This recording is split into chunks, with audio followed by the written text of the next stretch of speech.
Hey guys, welcome back to the channel, Pitbull's Garage. Today, as you can see, if you don't know what this part is, it is a tensioner slash mount, alternator mount for 3800 supercharged and regular Monte Carlos, Impalas, Grand Prix.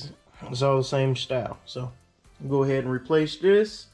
And like I said, this is the engine tensioner pulley. Let's go. As you see, there's the supercharger. So we're on this side, on the passenger side, the front of the motor. And we're going to pull the supercharger belt off first. And to do that, there's be a tensioner right there. Supercharger snout, tensioner right there. Alright, like I was saying, I'm going to pull the supercharger belt off. You see I already got it off with tensioner. It's just a tensioner tool. You don't need it. You can use a wrench, but it's a 15. You just pull this way and see that pulley, tensioner, moving. You just slide the belt off. All right, before we pull the engine serpentine belt off, we're gonna remove this overflow jug. 10. And you can just set the coolant jug over to the side. And you gotta unhook that hose.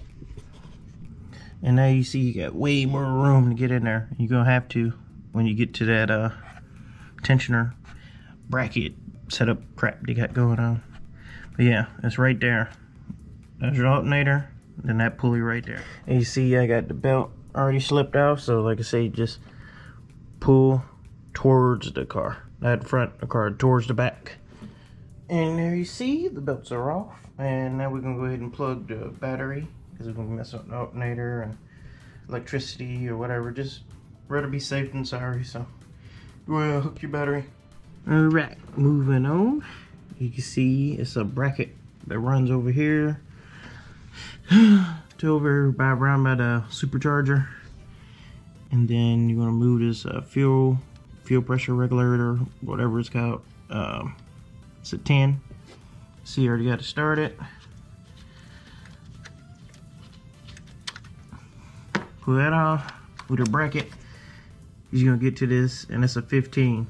All you gotta do is just pull this bolt off, and this is a 15. Like I said, this is the bracket, as you can see, over the alternator, just to get to another bolt below. But you gotta move that, and we're just gonna swing that up and out the way. We ain't gonna pull that, we're just gonna loosen that. Just swing this bracket up. Alright, you're gonna take this bracket, it's a 15, loosen that up. This fuel pressure regulator, whatever it's called. I don't know the right name for it right now. It's a bracket that goes in there. I like to just slide this off, and it's just a 10. It's just, you can sneak in there and try to get it. You don't have to. You can either take this off, or just take it off, whatever. And then this is going to be a 13, and you're going to loosen this up. Like I said, pull this 15 off, and it should just swing just out the way. So this just swings up. You want to get something secured. Like I said, I wouldn't take it off. You're just trying to get it out your way for now. So I'll just get a bungee cord to hold it. But you got that bracket secure. 15. It's gonna be 15 back here, and a 15 right there. Them three, as you see, I already got them loose.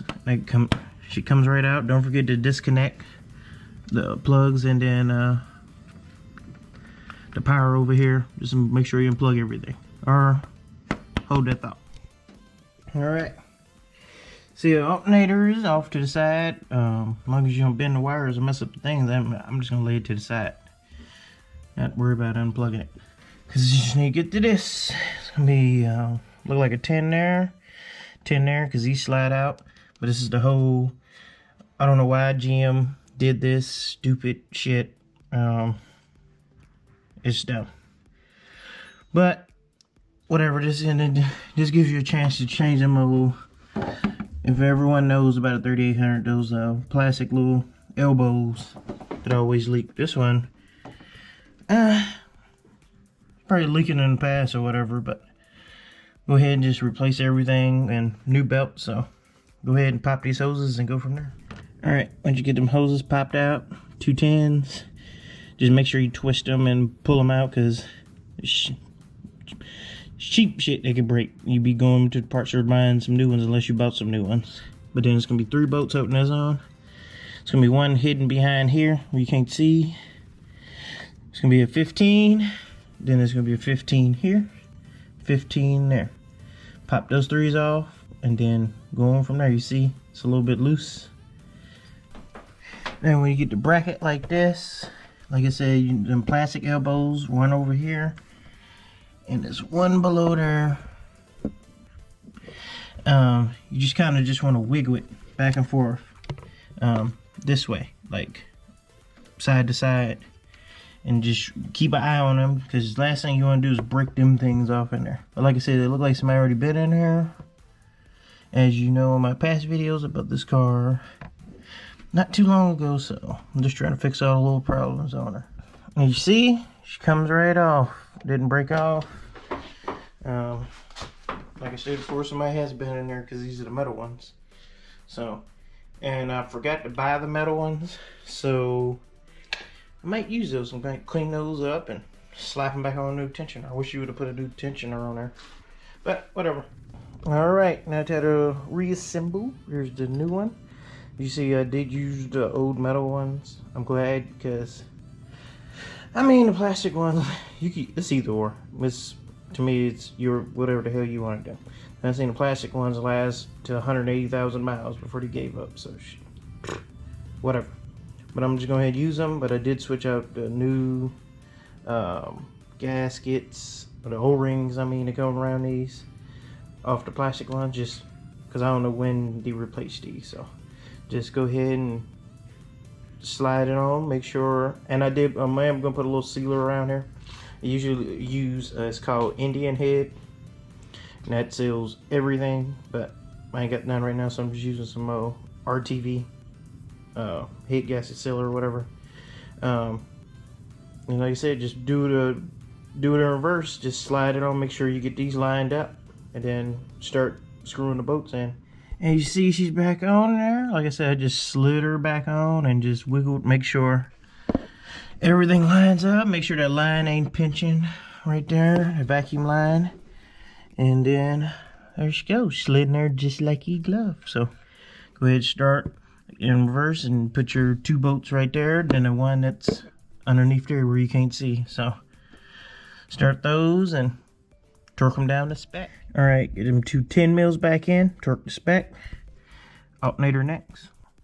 110, or no, sorry. 115, second 15, and then the third one back there. This bracket back down, put the 15 nut on it. Don't forget to put this bracket back on over for the fuel. Alright, got the alternator and the bracket over it, all tightened down. Then we go ahead and throw the belts on. I'm gonna go ahead and put a pit diagram of the engine, serpentine belt, and then the supercharger belt. Alright, belts are both back on. Hope that diagram helps you guys. Put the overfill jug back, hook the battery up, and then don't forget you lost a lot of coolant when you pulled that bracket off with the heater hose lines. So you had to purge the system, and that's that. I just fill it up and open that up, and then kind of start it, let it kind of clear air out. There's different ways people do it, but that's how I do it. Then let it get warm, close it back up.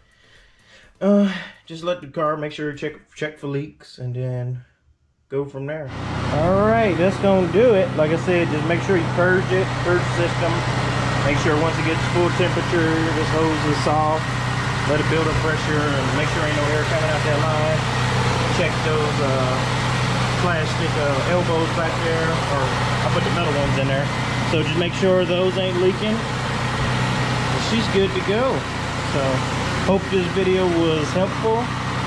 Like, share, subscribe, and I'll see you next time. Peace.